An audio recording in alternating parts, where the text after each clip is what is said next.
सुसवाही ward 49 में मन की बात का 117वां एपिसोड सुना गया। जी आज दिनांक 29 दिसंबर 2024 दिन रविवार को सुसवाही वार्ड 49 के पार्षद सुरेश कुमार उर्फ गुड्डू पटेल के नेतृत्व में पंचायत भवन में मन की बात सुनी गई, जिसमें प्रधानमंत्री ने कहा कि 13 जनवरी से प्रयागराज में महाकुंभ का आयोजन होने जा रहा है। इस समय संगम तट पर भव्य तैयारियां चल रही हैं। जब हम कुंभ में भाग लें तो समाज में विभाजन और नफरत की भावना को खत्म करने का संकल्प लें। कुछ आयोजन में पहली बार एआई चैटबॉट का इस्तेमाल किया जाएगा। एआई चैटबॉट के जरिए कुंभ से जुड़ी सभी तरह की जानकारी 11 भारतीय भाषाओं में उपलब्ध होंगी।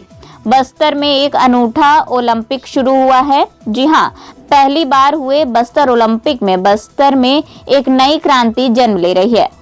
मलेरिया की बीमारी 4000 वर्षों से मानवता के लिए एक बड़ी चुनौती रही है। आजादी के समय भी यह हमारी सबसे बड़ी स्वास्थ्य चुनौती में से एक थी। आज मैं संतोष से कह सकता हूं कि देशवासियों ने मिलकर इस चुनौती का दृढ़ता से मुकाबला किया है। ओडिशा का कालाहांडी कम पानी और कम संसाधनों के बावजूद सफलता की नई गाथा लिख रहा है। वहीं पार्षद गुड्डू पटेल ने कहा कि जब भी मन की बात माननीय प्रधानमंत्री जी द्वारा की जाती है तो हम सभी को एक से बढ़कर एक जानकारी मिलती रहती है। वहीं इस साल की आखिरी मन की बात में आयुर्वेद रफी साहब के गाने यंग क्रिएटर महाकुंभ तकनीकी से लैस फजी में लोग तालीम सीख रहे हैं। बस्तर ओलंपिक महाकुंभ में एआई चैट आर्ट से आयुर्वेद तक साइकिलिंग, स्थानीय खेल, मलेरिया का दृढ़ता से मुकाबला, प्रधानमंत्री आरोग्य योजना, कालाहांडी की सब्जी आदि बातों का जिक्र प्रधानमंत्री जी ने किया। साथ ही साथ वार्ड वासियों के मन की बात सुनने हेतु अपील भी की।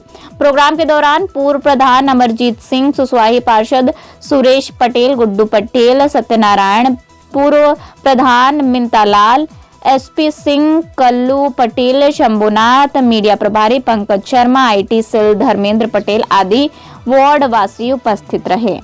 मैं सुरेश पटेल, पार्षद सुसवाही वार्ड 39 नंबर। आज हम लोग अपने पंचायत भवन सुसवाही में जो कि माननीय प्रधानमंत्री जी के मन की बात की 117वीं संस्करण को सुन रहे हैं।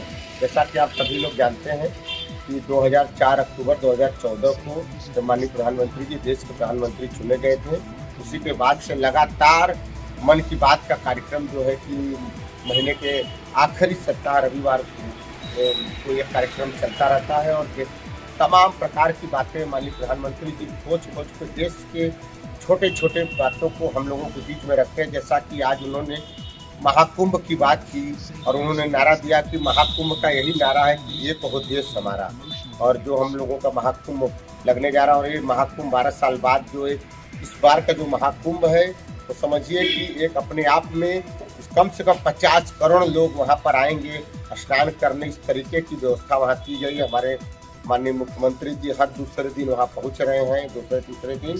साथ ही माननीय प्रधानमंत्री जी ने हमारे जो फिल्मी जगत की भी बात उन्होंने किया। रफ़ी जो साहब जो हमारे संगीतकार थे उनके बारे में भी उन्होंने बताया कि आज अगर उनके संगीत जो उनकी बातें थी, जो उनकी गाने अगर सुन लिया जाए तो ये कि सभी लोगों का मन एकदम हर्षित हो जाता है। इस तरीके से तमाम चीज़ों पर उन्होंने बात करते हुए जैसे आयुष्मान भारत से उन्होंने बात किया।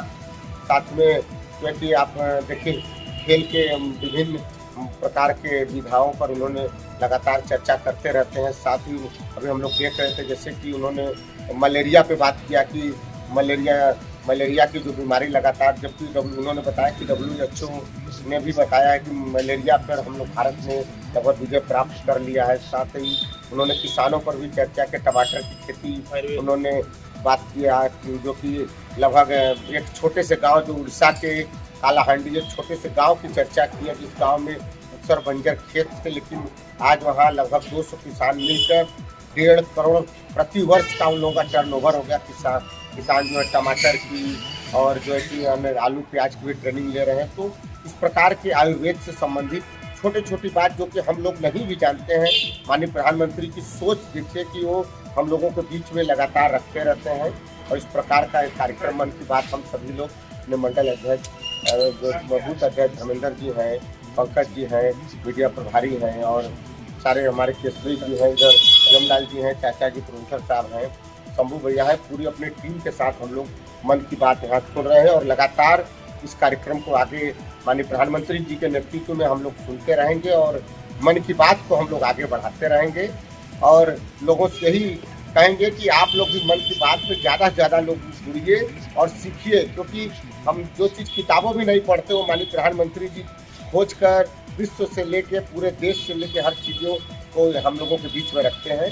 और मन की बात के लिए माननीय प्रधानमंत्री जी को का मैं बाबा विश्वनाथ से ये प्रार्थना करूंगा कि उसको इसी तरह स्वस्थ रखें और देश का वो नेतृत्व करते रहें और हम लोगों का मार्गदर्शन करते रहें। जय हिंद, जय भारत, जय भाजपा।